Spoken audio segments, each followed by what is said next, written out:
Arjuna.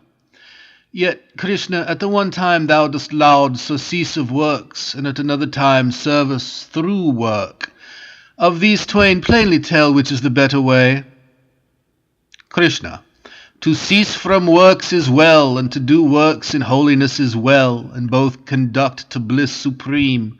But of these twain the better way is his who working piously refraineth not. That is the true renouncer, firm and fixed, who, seeking naught, rejecting naught, dwells proof against the opposites. O valiant prince, in doing such breaks lightly from all deed. 'Tis the new scholar talks as they were two, this Sankhya and this Yoga. Wise men know who husbands one plucks golden fruit of both. The region of high rest which Sankhyans reach, Yogans attain. Who sees these twain as one, sees with clear eyes. Yet such abstraction, chief, is hard to win without much holiness. Whoso is fixed in holiness, self-ruled, pure-hearted, lord of senses and of self, lost in the common life of all which lives. A Yoga-yukt, he is a saint who wins straightway to Brahm. Such an one is not touched by taint of deeds. Not of myself I do, thus will he think, who holds the truth of truths. In seeing, hearing, touching, smelling, when he eats or goes or breathes, slumbers or talks, holds fast or loosens, opes his eyes or shuts, always assured, this is the sense world plays with senses. He that acts in thought of Brahm, detaching end from act, with act content, the world of sense can no more stain his soul than waters mar the enamelled lotus leaf.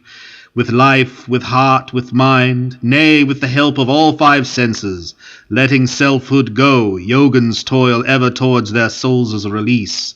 Such votaries, renouncing fruit of deeds, gain endless peace, the unvowed, the passion-bound, seeking a fruit from works or fastened down.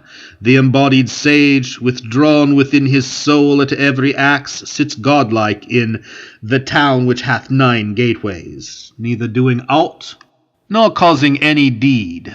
This world's lord makes neither the work, nor passion for the work, nor lust for fruit of work. The man's own self pushes to these.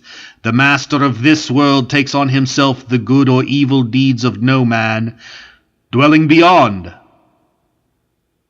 Mankind errs here by folly, darkening knowledge, but for whom that darkness of the soul is chased by light, splendid and clear shines manifest the truth, as if a sun of wisdom sprang to shed its beams of dawn.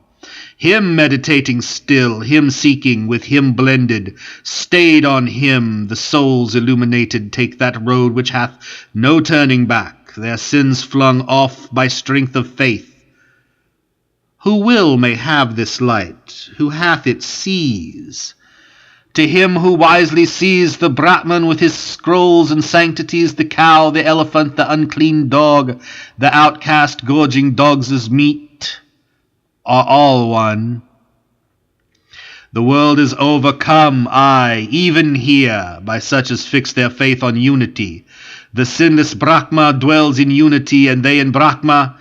Be not over glad attaining joy, and be not over sad encountering grief, but stayed on Brahma still, constant let each abide.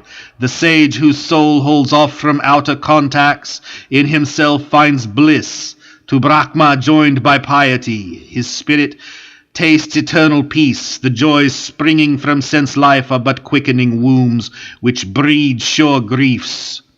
Those joys begin and end. The wise mind takes no pleasure, Kunti's son, in such as those. But if a man shall learn, even while he lives and bears his body's chain, to master lust and anger, he is blessed. He is the yukta, he hath happiness, contentment, light within his life is merged in Brahma's life. He doth nirvana touch. Thus go the rishis unto rest, who dwell with sins effaced, with doubts at end, with hearts governed and calm. Glad in all good they live, nigh to the peace of God, and all those live who pass their days exempt from greed and wrath, subduing self and senses, knowing the soul. The saint who shuts outside his placid soul all touch of sense, letting no contact through, whose quiet eyes gaze straight from fixed brows, whose outward breath and inward breath are drawn equal and slow through nostrils still and close, that one, with organs, heart, and mind constrained, bent on deliverance, having put away passion and fear and rage, hath even now obtained deliverance, ever and ever freed.